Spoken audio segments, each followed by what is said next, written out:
குருரேவ பரபிரம்மம், குருவே உயர்ந்த கடவுள். குருரேவ பராகதி, குருவே உயர்ந்த வழி. குருரேவ பரவித்யா, குருவே உயர்ந்த ஞானம்.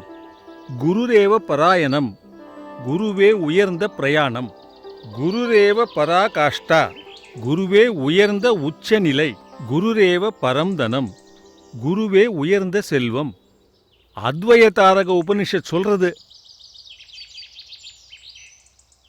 குருரேவ பிரம்மா, குருவே கடவுள். ந சம்சய, சந்தேகமில்லாமல் குருவே கடவுள். மத்தேயு 23:8. நீங்களோ ரபி, அதாவது குரு என்று அழைக்கப்படாதிருங்கள். கிறிஸ்து ஒருவரே உங்களுக்கு போதகராக இருக்கிறார். நீங்கள் எல்லோரும் சகோதரராய் இருக்கிறீர்கள்.